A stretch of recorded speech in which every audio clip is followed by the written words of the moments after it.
আসসালামু আলাইকুম। কেমন আছেন সবাই? আশা করি আমার প্রিয় ভাই-বোনেরা যে যেখানে আছেন সবাই সুস্থ আছেন এবং অনেক বেশি ভালো আছেন।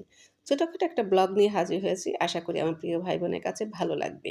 যদি ভালো লেগে যায় তাহলে অবশ্যই আমার চ্যানেলটা সাবস্ক্রাইব করে দিবেন। ছোট্ট একটা লাইক দিয়ে আমার চ্যানেলের পাশেই থাকবেন।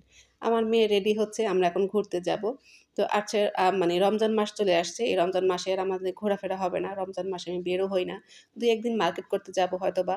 যদি আল্লাহ নেয় তাহলে যাব। তো আজ কিন্তু পহেলা ফাল্গুন। এই ফাল্গুন মাসে সবাই বের হয়েছে। লেক পাড়ে এসে দেখি এত মানুষ, এত মানুষ। তো প্রচণ্ড ভিড়ে কিন্তু আর বেশি একটা ভিডিও করা হয় না। যখন দেখি মানুষ একটু কম আছে বা আমাদের আশেপাশে বেশি একটা মানুষ নেই, তখনই শুধু ক্যামেরাটা বের করে একটু ভিডিও করি। যাই হোক, বোনের জন্য অপেক্ষা করছিলাম। আমি আগেই চলে এসেছি। তো বোন, আমি আর আমার মেয়ে আমরা ৩ জনেই হেঁটে, হেঁটে চলে আসলাম কেকের দোকানে। তো এখানে ছোট, ছোট মানে জারের মধ্যে যে ছোট মানে কেক হয়, জার কেক বা কাপ কেক যেগুলো আমরা বলি, সেই কেকগুলো আমার মেয়ে খাবে। তো সেগুলো কিনে আবার হাঁটা দিলাম। হাঁটতে, হাঁটতে চলে যাব মনির ভাইয়ের দোকানে, যেখানে আমরা মনির ভাইয়ের চা-টা খাই, সেই দোকানে যাচ্ছি। তো আমার মেয়ে এই তো এখানে বসে, বসে কেকটা খেয়ে নিচ্ছে। আর এই তো মনির ভাই চা বানাচ্ছে। এত ভিড় ছিল, ভাবলাম যে আজকে হয়তোবা আমরা চা খেতেই পারব না। পরে অবশ্য চা পেলাম, কিন্তু সেটা আর মালাই চা ছিল না, সেটা ছিল বাদাম চা। বাদাম চাটাও কিন্তু অনেক মজার ছিল। পোড়া রুটি আর বাদাম চা।